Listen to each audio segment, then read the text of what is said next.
Hello and welcome once again to Murfer's Music Reviews! And on today's show we're talking about, have you been following the clues? Have you worked it out? If you haven't, you've probably worked it out from the title. David Bowie Takes Us Outside. That's right, it is David Bowie's 1995 masterpiece, Outside.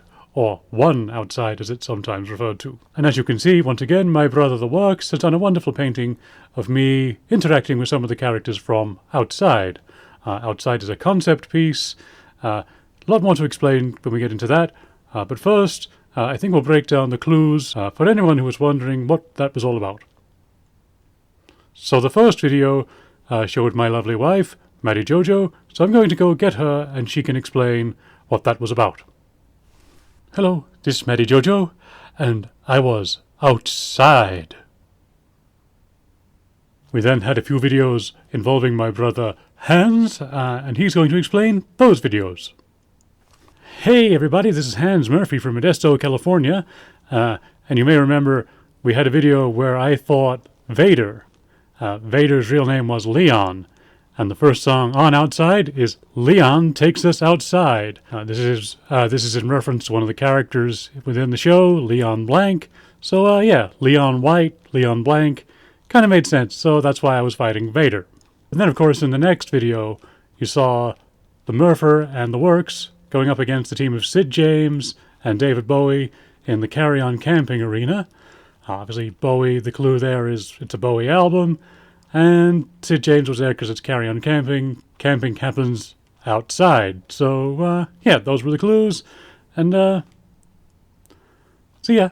Well, hey there. This is Caddyshack Murphy, and I'm here to do this week's sponsorship announcement. As always, we are brought to you by Home for the LD Lee. They sell Laserdiscs, they sell CDs, and they sell HD DVDs.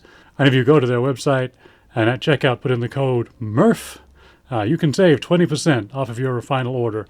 So go do that. Caddyshack is available on Laserdisc. I don't know if they've got it in stock. Caddyshack 2 is as well. My favorite films of all time, hence the name. So, yeah, go check it out. I'm all right. Nobody worry about me. Well, thank you very much for that. Maddie Jojo, Hans, and Caddyshack. Now, long-term viewers of this show will remember the last time we spoke about David Bowie. We talked about his Berlin trilogy. This was a series of albums. He was living in Berlin for some of that time. They weren't all made there. It's probably more accurate to call it the Brian Eno trilogy, as there were 3 albums where Brian Eno was his main collaborator. After doing 3 incredibly experimental, groundbreaking albums, he decided he wanted to go a little bit more mainstream. And so he made the album Scary Monsters and Super Creeps, which was still fairly out there, but sort of moving in a more pop-centric direction. Ashes to ash and funk to funky. We know Major Tom's a junkie, strung out in heaven's high, hitting an all-time low. Time and again I tell myself I'll stay clean tonight.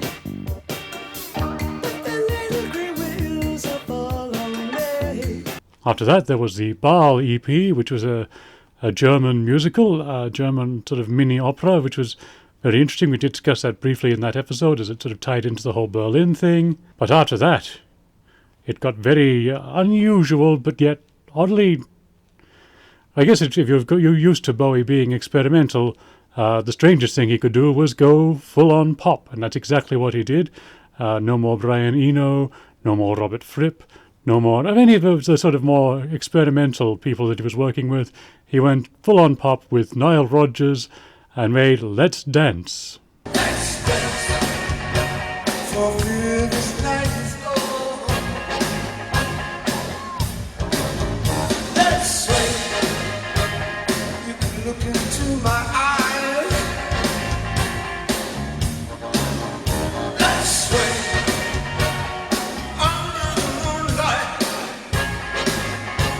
The serious moonlight. If you said run,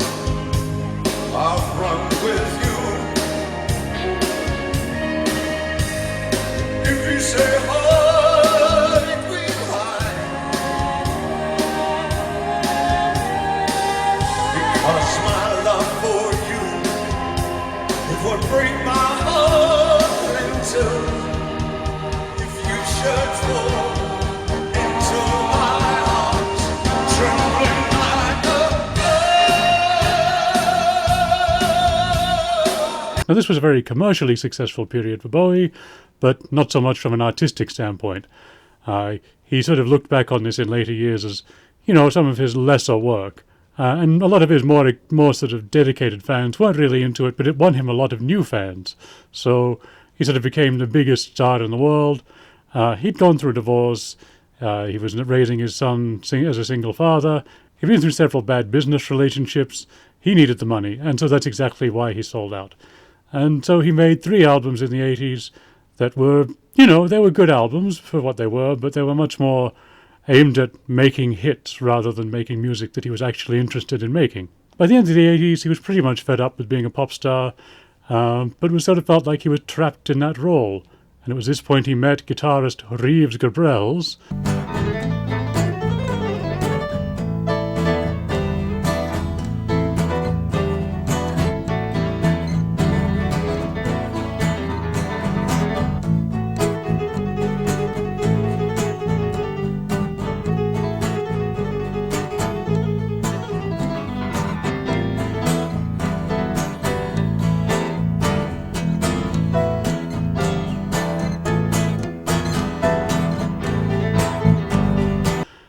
And they just decided to sort of break off together. They formed a new band called Tin Machine, who I guess I've heard them referred to as an industrial band. They're not really industrial, they're more sort of hard rock, maybe sort of punk-ish.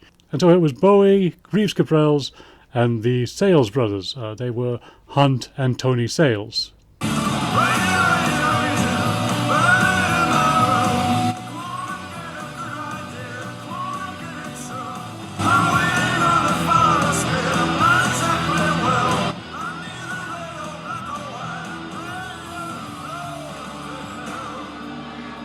Now, Hunt and Tony Sales had also worked with Bowie previously. They'd been in Iggy Pop's backing group during the Berlin era. And so when Iggy toured with Bowie as keyboard player, he'd worked with that rhythm section of Tony and Hunt Sales on bass and drums respectively.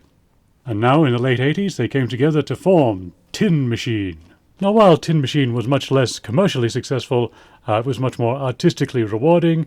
Basically, the idea was just to strip away all the pretense of pop and go back to basic rock. At times they could almost be sort of seen as proto-grunge. They were certainly very heavily inspired by the Pixies. They even covered their song Debaser in concerts a few times.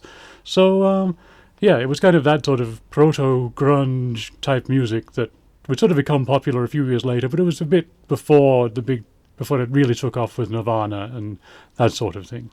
So Tin Machine made 2 albums, and then they sort of broke up. Bowie, although he liked the idea of disappearing into a rock group again, by that point he was so used to being a pop star, he was so used to being the focal point of the group, that he couldn't really cope with it, and so he decided to go back to being a solo artist, and he made another pop-based record called Black Tie, White Noise, and once again working with Nile Rodgers, except this time, he said late at the time that Let's Dance had kind of been Nile's album that he provided the songs for.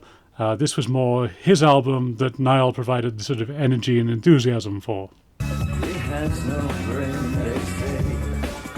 He has no mood, they say. He was born again, they say. Look at him climb, they say. Jump.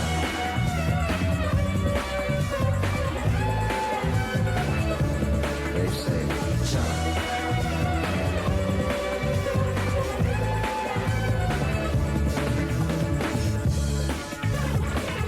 And this album also saw him experimenting a bit more with his interest in jazz, bringing in his namesake Lester Bowie to play trumpet on a few songs, also exploring some Middle Eastern influences and various other things. So yeah, it's a bit more out there than Let's Dance.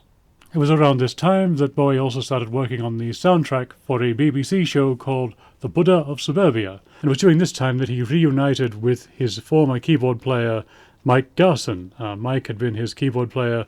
Mike was his keyboard player from about the Ziggy Stardust tour through sort of early sort of sessions for Young Americans. And then Bowie started talking to Brian Eno again about a new project.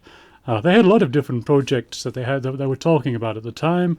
I remember hearing about one at the time that they were going to do an album made entirely of historical sound effects. They wanted things like the sound of the bullet that shot JFK as a snare drum sound, and it was one of their more out there ideas, and that never really went anywhere. But what did go somewhere, or rather, it went outside, was Inside Outside. Now, Inside Outside, that's sort of where the Outside story begins. This was recorded in 1994, and what this was basically a 3.5-hour improvised sort of rock opera with David Bowie playing about 7 different characters, and they would sort of plan to just release it like that, but the record company weren't happy with it. I should also mention the other players on it. It was Erdal Kizilkay, who is mostly playing bass on this, but he was a multi-instrumentalist, worked a lot with Bowie in the 80s. Basically, anytime Bowie needed to make a demo, because he lived in the same area in Switzerland, he would just call Erdal up, and Erdal would play pretty much everything. And on drums was Sterling Campbell. Now, Sterling had worked with Bowie on his previous album, and would go on to work with him a lot throughout the sort of late 90s, early 2000s. Interestingly, he was actually taught to play the drums by a previous Bowie drummer, Dennis Davis. Now, one of the many influences on this album was Bowie and Brian Eno's shared interest in outsider art. This was something that they did explore a little bit in the Berlin days. In fact, they did go and visit an asylum to watch some outsider artists making their art. And they did have plans to work with them at some point, but that never quite worked out. So that was sort of part of what went into this. I'd say, and I don't think they've ever actually said this outright, but I'd say the works of David Lynch were probably very much inspiring the direction this project took. Certainly the crime narrative, and the fact that it's a non-linear story. Basically, it doesn't happen in the order that it would have happened. You sort of hear about it in bits and pieces. And I'd say that's something that was probably very much inspired by David Lynch, who I know Bowie was a big fan of and good friends with. In fact, at least 1 or 2 songs from this album have appeared in David Lynch films. And David Bowie himself had appeared in David Lynch's Twin Peaks movie. And looking at the album now with its crime story narrative, and the way that it plays out, it's very sort of dark and atmospheric, I'd say that it would probably have been more successful now than it was then. Certainly in the current climate of people being obsessed with true crime podcasts and all that sort of thing, I'd say there'd probably be more of an audience for this sort of thing in the pop charts now. No one's really doing it now. So yeah, I think it would probably make more sense to do something like that now, but they were doing it 30 years ago. What Brian and I found that we were doing initially in March of '94, when we were looking for grist for the mill, is dealing with all the subjects that interested us at that time. For my part, it was things like the re-emergence of neo-paganism and ritual body art and fragmentation of society, which is an ongoing thing that I've never moved away from. That plus the odd lyric that I'd been writing over the last few months. And all these things sort of became the fodder for what we were doing. And once we started actually evolving the piece, we realized that we had formed some kind of narrative, very loose, non-linear narrative with this small cast of characters. And there was a thread of a story that kept running into conflicts, like real life. There were no tidy endings, no tidy beginnings, and the whole thing was very messy.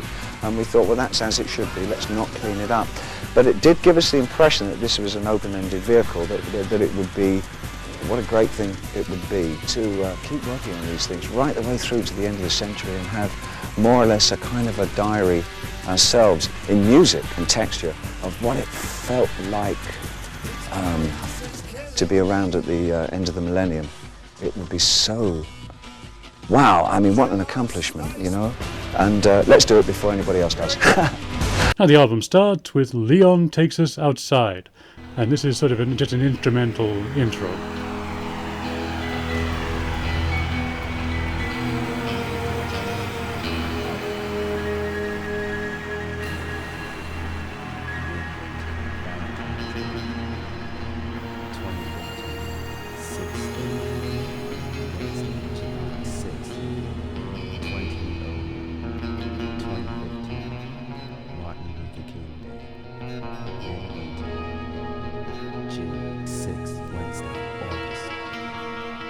And that intro joins on to the first actual song, Outside. And these songs are both from the perspective of Leon Blanc.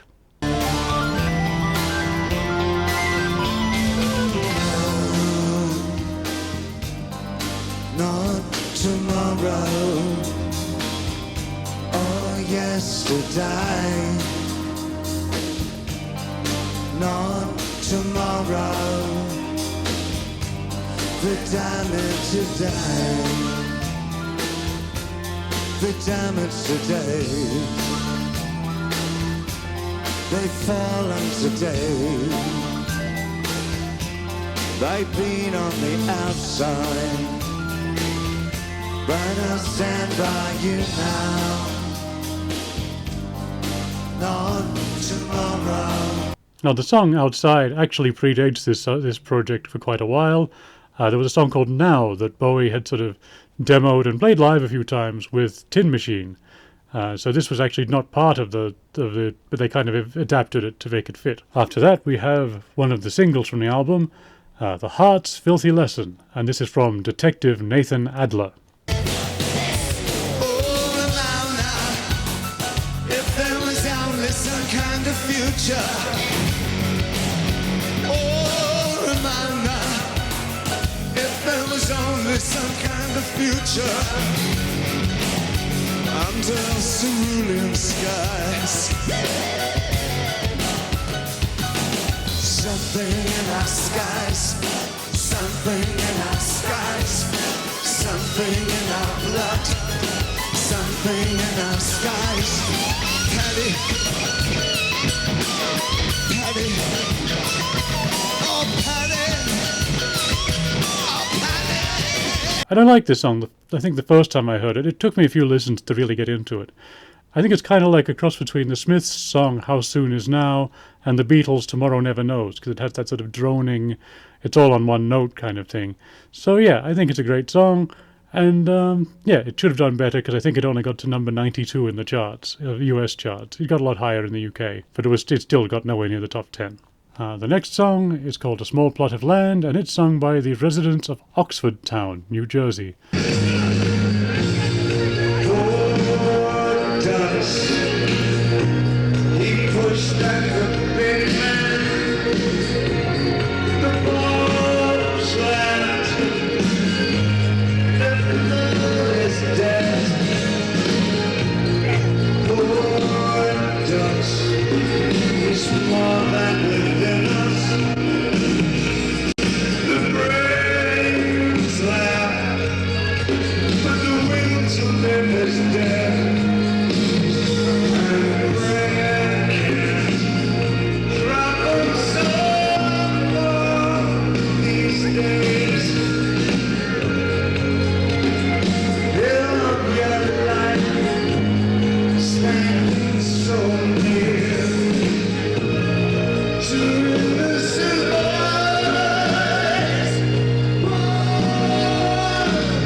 And I didn't realize this for a long time, having just listened to the album and not actually read the... if you get the album, there's quite a lot of sleeve notes with it because it tells the whole story. And I just had to listen to it as an album. And it was only fairly recently, sort of in the last sort of 10 years, I've actually gone through and read it. So I just saw Oxford Town as being, you know, Oxford in the UK. But it's actually Oxford, New Jersey, which does explain Detective Nathan Adler's accent. And actually, when I saw the movie Avatar, I thought that the character Nat was doing an impersonation of Bowie's New Jersey accent in this. You haven't heard him talking in the character yet. That comes up later. We then hear one of the first sort of spoken word parts. Bowie, this time in the character of Baby Grace Blue. She is the murdered girl in the story. And the whole thing kind of plays into the idea of crime as art. They call it art crime. In fact, Detective Nathan Adler's whole thing, he's part of the art crime division. So it's, yeah, this sort of idea of ritualistic killing, and it's quite, like I say, it's very dark, but, yeah, it's very interesting, I think. But anyway, this is a horrid cassette from Baby Grace Blue. If I want to sometimes, and I ask, I can still hear some popular musics and aftershocks. I've been watching a television. Now, if there's one song that people know from this album, it's the following one, Hello Space Boy. But the version you know is not the version on the album. That version was remixed and features new vocals by the Pet Shop Boys. So the version on the album is very different. Well, not very different. It's still the same song, but it's a much more of a hard rock sounding song compared to the more dance music version that you would have heard. Here's a clip of a live performance of it from a few years later. Hello, space boy. You're sleeping on your silhouette. Sensation. You're released, but you constantly cold. You're alone, don't you wanna be free? Do you like girls or boys? It's confusing these days. But moon dust cover you. Chaos is killing me.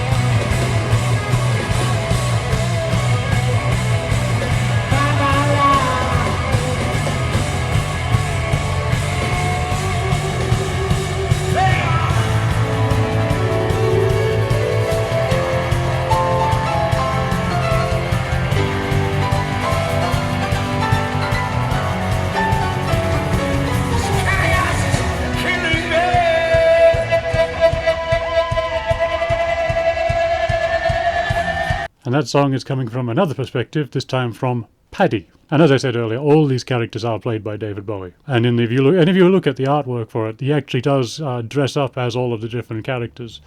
And there's pictures of him for each one. So he certainly went all in with this. We're then back to Leon Blanc for the next two songs. We have one of my personal favourites, The Motel. And there is no hell, and there is no shame, and there is no hell like an old hell. There is no hell. And then we have I Have Not Been to Oxford Town.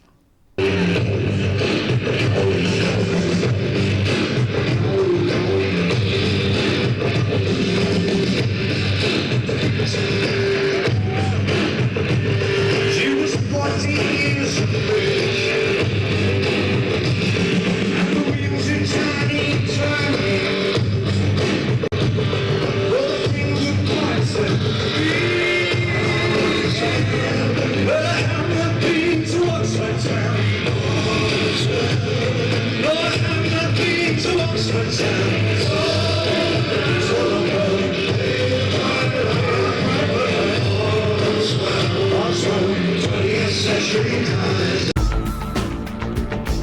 Stay away from the future, back away from the light.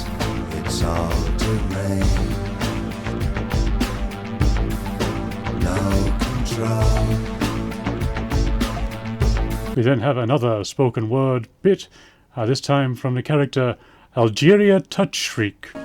My name is Mr. Touch Shriek. Touch Shriek, mail over and fantasy. My shop sells eggshells off the she-saws and empty females. I'm thinking of leasing the room above my shop.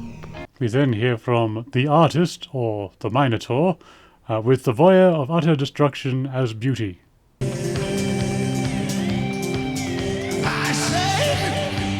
And stare at the sun till my eyes burn. I say, at the mother's brutal ferment. I say, and stare at the watery moon with the same desire as the soul of Philistine. I say. After that, we have a combination of a spoken word piece called Ramona A. Stone and a song called I Am With Name, and this one comes from Ramona A. Stone and her acolytes. I was Ramona A. Stone. I started with no enemies of my own. I was an artiste in a tunnel. But I've been having a midlife crisis. And I've been dreaming of sleep and ape men with metal parts.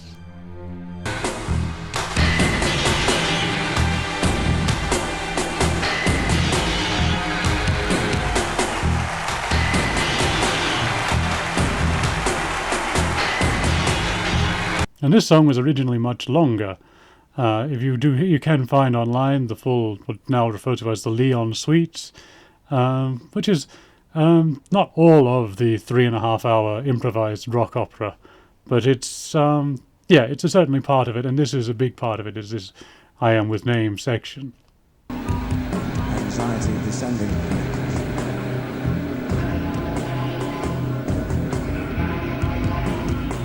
Anxiety descending.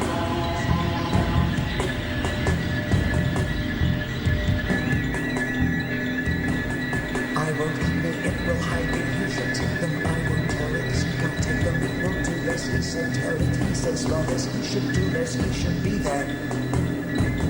She can't hide me, he said do less. He said tell it, I won't take them. She can't eat me, he said kill that. He said take them, he said be there. I won't kill that, it will be there. She can't eat me, I won't hide me.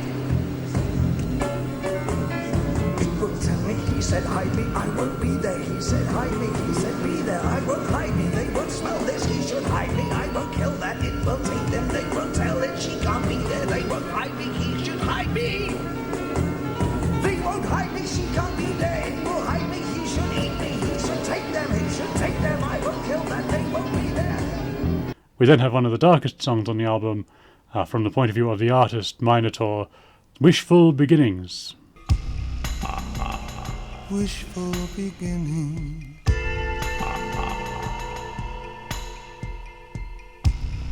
Does this remind them again and again?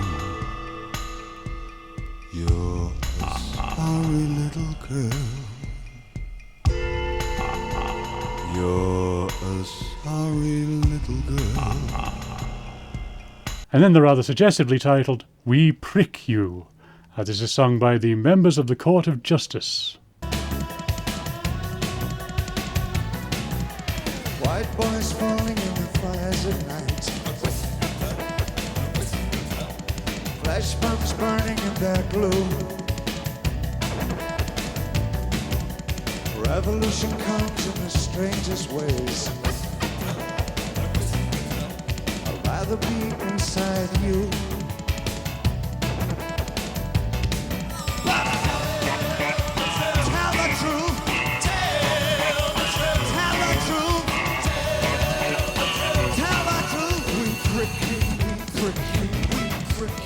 And then we hear from Detective Nathan Adler in a spoken word bit where he just sort of talks about the story so far. Old Touch Shriek was the main name server, suspected of being a shoulder surfer, but he didn't know from shit about challenge response systems. Now Ramona A. Stone, we knew was selling interest drugs. She got mails all hung up on her mind filters. She was, if you don't mind me saying so, an update demon. Now Leon, he couldn't wait for 12 o'clock midnight. He jumps up on the stage with a criss machete and slashes around, cutting a zero in everything. I mean a zero in the fabric of time itself. The artist Minotaur then sings I'm Deranged, which sort of has a sort of modern take on to maybe traditional Turkish or Arabic music. Somewhere between that. Somewhere between those two sort of influences.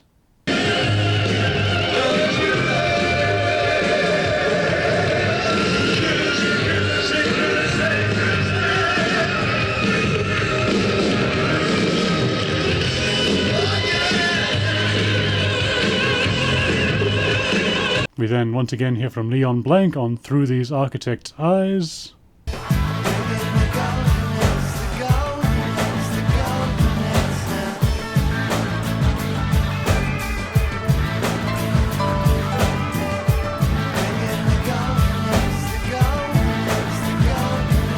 Stumping along on this big Philip Johnson.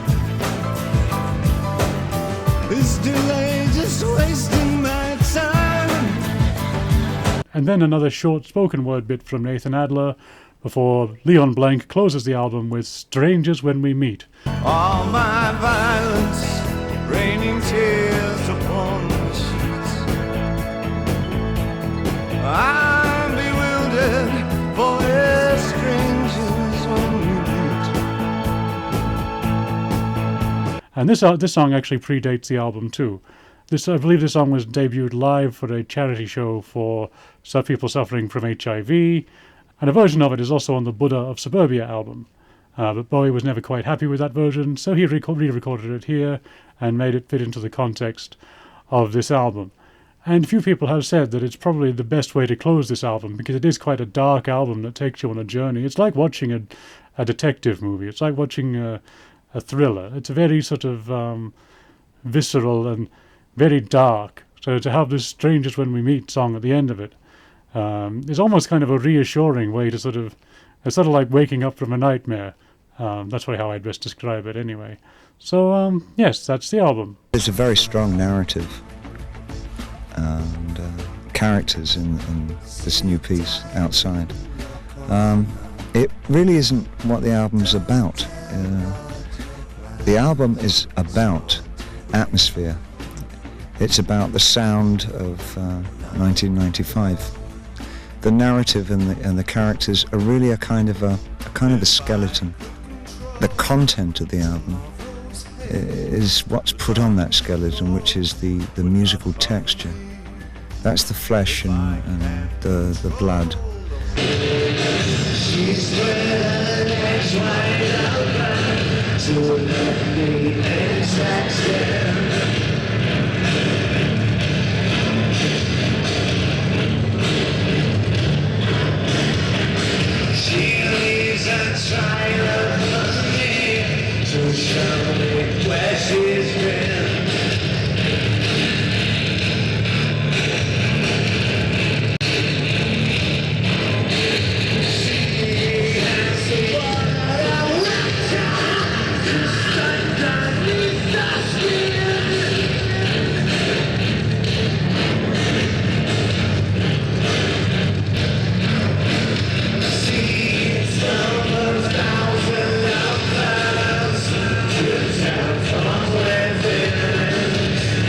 Unless, of course, you've got the original Japanese version, where you've got a bonus song called Get Real. So Bowie's original plan with the album, along with Brian Eno, was to release it as a double album of Inside Outside, but the record company, BMG, weren't happy with that.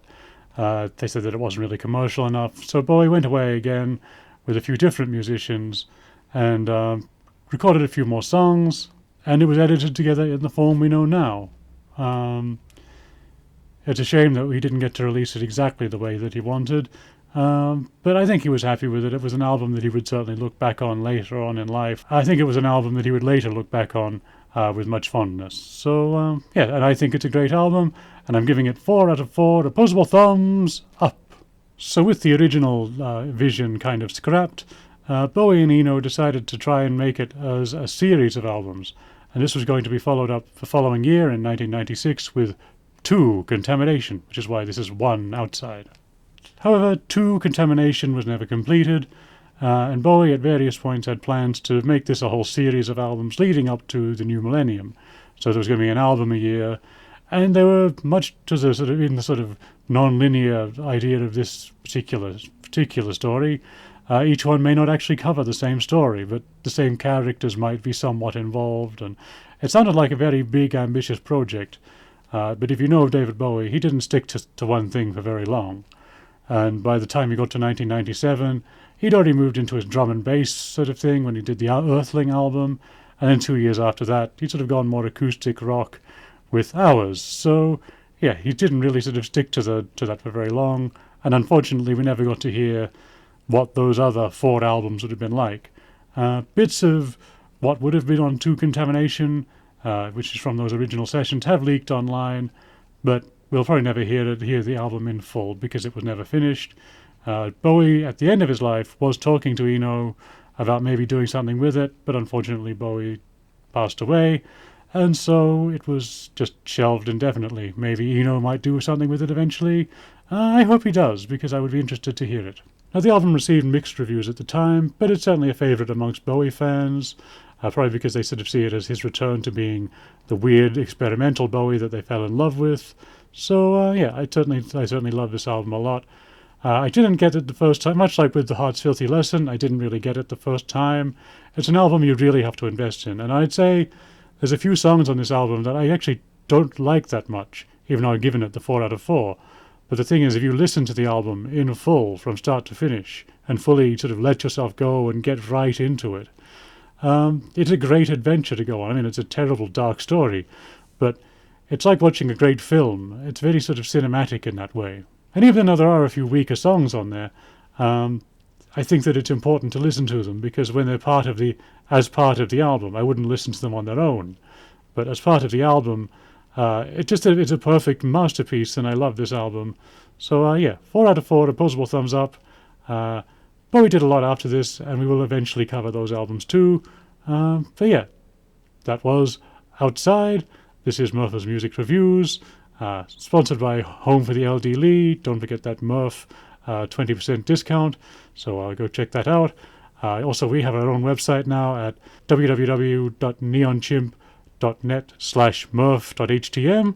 Check that out. It's got little bios about all of our Smurfies and a few of our friends. So, yes, thank you for watching Murfer's Music Reviews.